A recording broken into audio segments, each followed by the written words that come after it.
জীবন বৈচিত্র্য জাদুঘর, যেখানে রয়েছে নদী গ্যালারি সহ আরো অনেক কিছু, এবং মূলত নদীগুলো যেন হারিয়ে না যায় সেই চেষ্টা থেকে এটা করা।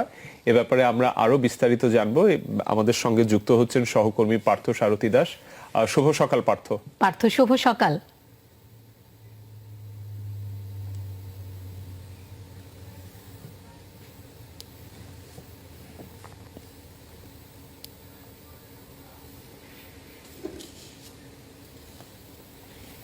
দর্শক, আমরা পার্থ সারথী দাস ঠাকুরগাঁও থেকে আমাদের সাথে ইতিমধ্যে যোগ দিয়েছেন। আমরা একটু যে জাদুঘরের কথা বলছিলাম, সেই জাদুঘর সম্পর্কে একটু জানতে চাই পার্থ। আমাদের জন্যই একটি ক্ষতিকর বিষয়, এবং এই যে সংগ্রাম, নদী রক্ষার যে সংগ্রাম, সেই নদী রক্ষার সংগ্রামে আমাদের লোকায়ন জীবন বৈচিত্র্য জাদুঘরের যিনি প্রতিষ্ঠাতা রয়েছেন ডক্টর মোহাম্মদ শহীদুজ্জামান, সর্বজনশ্রদ্ধেয় ঠাকুরগাঁয়ের একজন নিবেদিত প্রাণ বলা চলে। তিনি এই নদী রক্ষার কাজে নিজেকে নিরলসভাবে কাজ করে যাচ্ছেন। আমি একটু কথা বলার চেষ্টা করব ইএসডিও নির্বাহী পরিচালক ডক্টর মোহাম্মদ শহীদুজ্জামানের সঙ্গে। তিনি এই যে নদী রক্ষার কাজে তিনি বিশেষ উদ্যোগ নিয়েছেন। বাংলাদেশের যত নদ নদী রয়েছে সেই নদ নদীগুলোর পানি তিনি সংরক্ষণ করছেন। তিনি নিজেই একটি লোকায়ন জীবন বৈচিত্র্য জাদুঘরে নদী গ্যালারি তিনি তৈরি করেছেন। এই নদী গ্যালারিতে প্রায় বাংলাদেশের সব নদ নদীর জল তিনি সংরক্ষণ করেছেন। আমরা একটু কথা বলার চেষ্টা করব কোন ধারণা থেকে এবং কোন ভাবনা থেকে তিনি এটি প্রতিষ্ঠা করেছেন, এবং এই যে নদী রক্ষার যে সংগ্রাম, সেই নদী রক্ষার সংগ্রামে তিনি কি কি কাজ করছেন তার কাছ থেকে একটু জানার চেষ্টা করব। ধন্যবাদ সবাইকে। শুভ সকাল।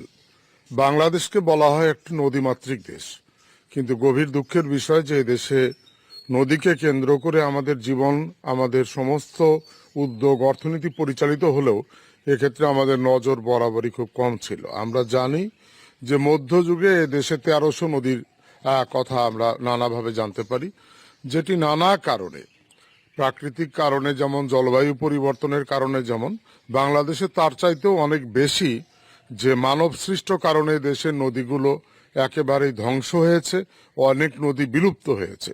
বিগত 2006 সাল থেকে আমরা চেষ্টা করছি এই নদ নদীগুলোকে নানাভাবে যেন একটি উদ্যোগ নেওয়া যায়। যে উদ্যোগের কয়েকটি অংশ আছে, যার একটি অংশ হচ্ছে লোকায়ন জীবন বৈচিত্র্য জাদুঘরে আমরা এই বাংলাদেশের প্রায় সব নদ নদীর জল সংরক্ষণ করেছি, এবং এই নদ নদী সংক্রান্ত নানাবিধ যে তথ্য উপাত্ত, সেই তথ্য উপাত্তগুলো এখানে রয়েছে, যার মাধ্যমে আমাদের মূলত লক্ষ্য হচ্ছে যে আজকের যে তরুণ প্রজন্ম, যাদেরকে এই সম্পর্কে একটি সেন্সিটাইজ করা, যেন তারা এই নদ নদী সম্পর্কে, প্রকৃতি সম্পর্কে, দেশ সম্পর্কে একটি ভালোবাসা তৈরি হয়। আর এর বাইরেও আমরা নদ নদী কেন্দ্রিক নানা ধরনের ইভেন্টস করে থাকি। ঠাকুরগাঁও জেলায় আমাদের 3000 ভলান্টিয়ার রয়েছে, যারা আসলে এই নদ নদীগুলোর নানা তথ্য উপাত্ত, যারা জবরদখলকারী, এগুলো কিন্তু আমরা সংগ্রহ করে রেকর্ড সহ জেলা প্রশাসনকে দিয়েছি, যেন এটি নদী রক্ষা কমিশনের কাছে জমা দেওয়া হয়। এবং ইতিমধ্যে একটি ভালো দিক হয়েছে যে সরকারের উদ্যোগে এই নদী রক্ষার জন্য যে উদ্যোগ, সেই উদ্যোগগুলোকে আরো বেগবান করার ক্ষেত্রেও আমরা তৃণমূল পর্যায়ে কাজ করছি।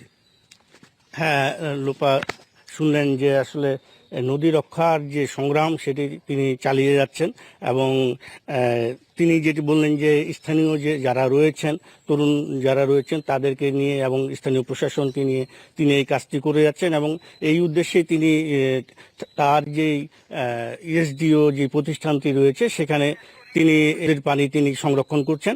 আসলে তার এই উদ্যোগ যেন সফল হয়, আমরা সেটাই কামনা করব। সেটাই কামনা করি। ধন্যবাদ পার্থ। এবং যিনি কাজ করছেন ডক্টর মোহাম্মদ শহীদুজ্জামান, ভালো কাজের মাধ্যমে তিনি যে পরিবর্তন আনার চেষ্টা করছেন, আমরাও তাকে সাধুবাদ জানাই।